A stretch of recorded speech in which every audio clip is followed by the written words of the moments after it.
सालाबादप्रमाणे यंदाही नॉर्थकोट प्रशालेच्या मैदानावर शनिवारी दुपारी भव्य गोल रिंगण सोहळा उत्साहात पार पडला। माघवारी निमित्त दरवर्षीप्रमाणे यंदाही सोलापूर शहरातून श्री संत ज्ञानेश्वर महाराज व श्री संत तुकाराम महाराज यांच्या पालख्या पंढरपूरकडे मार्गस्थ झाल्या। 200 वर्षांहून अधिक जुनी वारी परंपरा यंदाही भक्तिभावाने जपली गेली।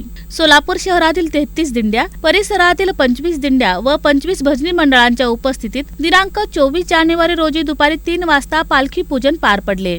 श्री संत ज्ञानेश्वर महाराज पालखीचे पूजन निळोबा जांभळे महाराज व सुमंत शेळके, तर श्री संत तुकाराम महाराज पालखीचे पूजन पांडुरंग जगताप, नामदेव रणदिवे व भूषण जाधव यांच्या हस्ते झाले। पद्मशाली ज्ञाती संस्था सोलापूरचे अध्यक्ष सुरेश फलमारे यांच्या वतीने सर्व विनेकरी महाराजांचा सन्मान करण्यात आला। नामा म्हणे केशव राजा, केला नेम चालवी माझा, या संत वचनानुसार भजन करत पालखी सोहळा नॉर्थकोट प्रशाला मैदान पार्क चौक येथे पोहोचला।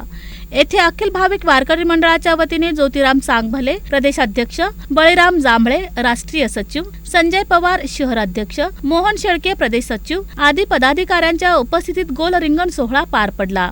नामदेव पुलगम, विष्णुपंत मोरे महाराज व मान्यवरांच्या हस्ते अश्वपूजन करून गणेश भंडारे व गजानन जगताप चोपदार यांचा सन्मान करण्यात आला। यंदाचे गोल रिंगण सोहळ्याचे 15वे वर्ष होते। ध्वजधारी रिंगण, पारंपरिक रिंगण व अखेरीस अश्व रिंगणामुळे मैदानात भक्तिभावाचे चैतन्य निर्माण झाले। हजारो महिला पुरुष, अबालवृद्ध भाविकांनी सोहळ्याचा अनुभव घेतला। त्यानंतर सर्व दिंडी श्री संत महादेव मंदिर साठे चाळ येथे येऊन आरतीनंतर सांगता झाली।